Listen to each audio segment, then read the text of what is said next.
Sekjen PD Perjuangan Hasto Kristianto enggan berkomentar terkait rencana P3 yang tidak menutup opsi bergabung dengan koalisi pemenang Pilpres. Hasto bilang pihaknya sudah menerima klarifikasi dari P3 maupun Sandiaga Uno terkait opsi tersebut. Namun Hasto enggan merinci lebih jelas terkait klarifikasinya. Sebelumnya rekapitulasi Bapilu P3 Sandiaga Uno, Ketua Bapilu P3 Sandiaga Uno mengatakan pihaknya tidak menutup opsi bergabung dengan koalisi Prabowo Gibran.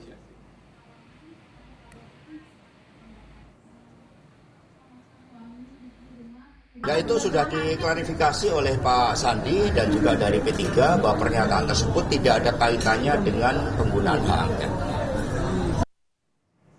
Koalisi Prabowo Gibran berpeluang menggandeng parpol di koalisi lawan untuk menjalankan roda pemerintahan maupun di legislatif. Sebelumnya Prabowo Gibran unggul versi hitung cepat atau quick count maupun hasil rekapitulasi KPU hingga sore tadi.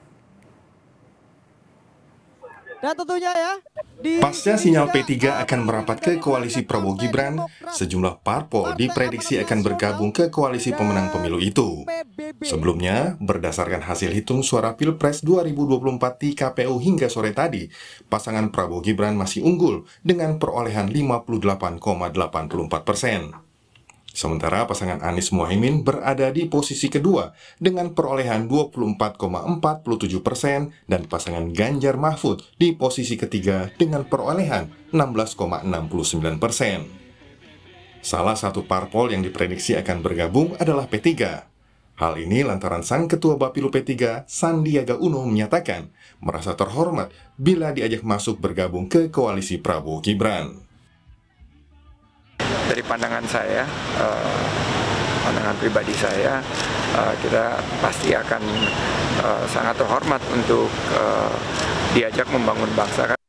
Sementara Ketua Umum PKB yang juga Cawapres nomor urut 1 Muhaimin Iskandar bilang belum ada tawaran dari koalisi Prabowo Gibran untuk bergabung.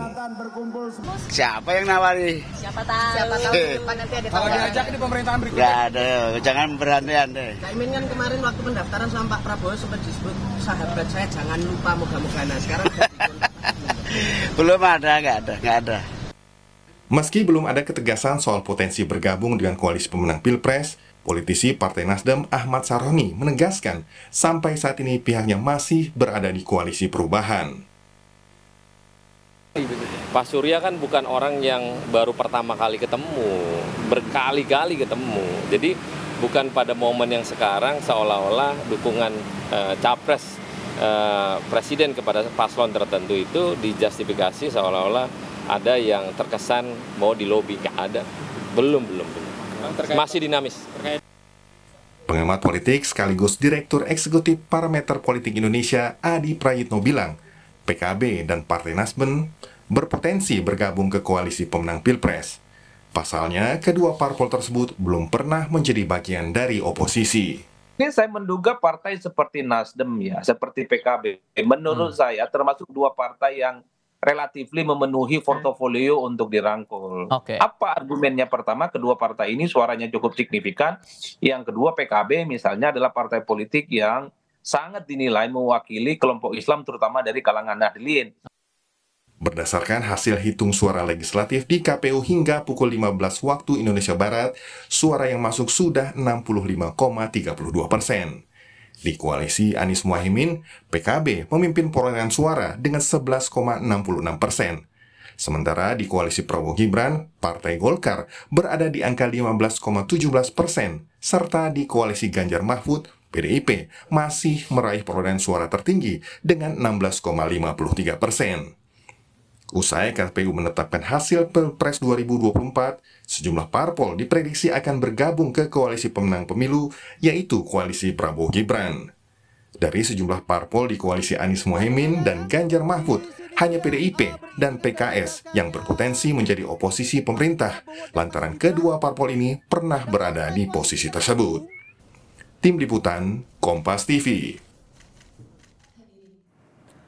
Koalisi Prabowo Gibran berpeluang menggandeng parpol di koalisi lawan untuk menjalankan roda pemerintahan maupun di legislatif. Lantas parpol mana saja yang berpotensi bergabung di koalisi Prabowo Gibran hingga oposisi? Kita ulas lebih lengkap bersama narasumber yang sudah bergabung. Sudah ada peneliti dari SMRC, Saidiman Ahmad. Selamat malam Mas Saidiman. Selamat malam, Livi.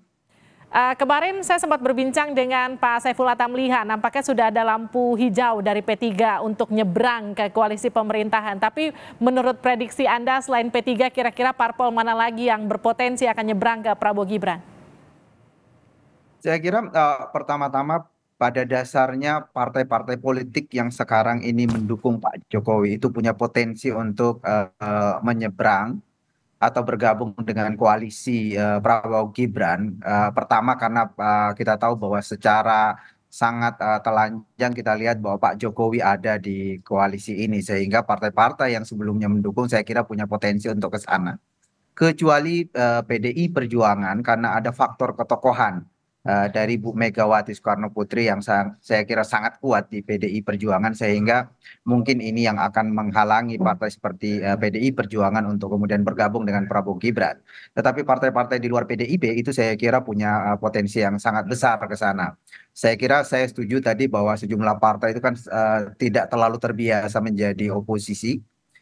Partai seperti P3 atau partai seperti PKB dan Nasdem itu kita lihat hampir selalu ada di koalisi pemerintahan, walaupun bisa berbeda-beda pilihan politik ketika terjadi pemilihan presiden, tetapi setelah itu umumnya partai-partai ini selalu ada di dalam pemerintahan. Dan saya lihat tadi komentar dari Sandiaga Uno, saya kira itu memberi signal yang sangat kuat tentang penerimaan mereka jika diajak untuk masuk ke pemerintahan.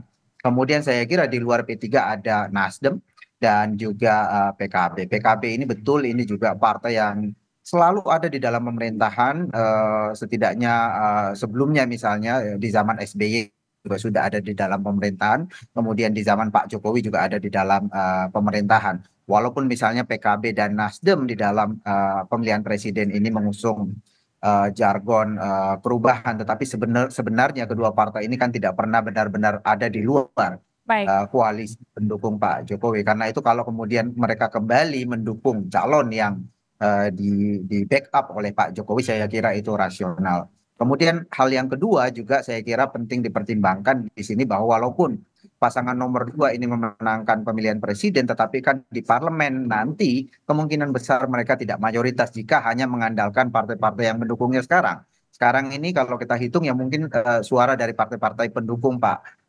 Prabowo itu mungkin sekitar 42-43%. Itu artinya mereka masih membutuhkan setidaknya satu partai menengah atau dua partai papan bawah untuk kemudian memperkuat jalannya pemerintahan ke depan. Jadi menurut Anda koalisi gendut tanda kutip di era pemerintahan Pak Jokowi ini akan terulang di pemerintahan Prabowo kalau memang nanti betul diresmikan KPU?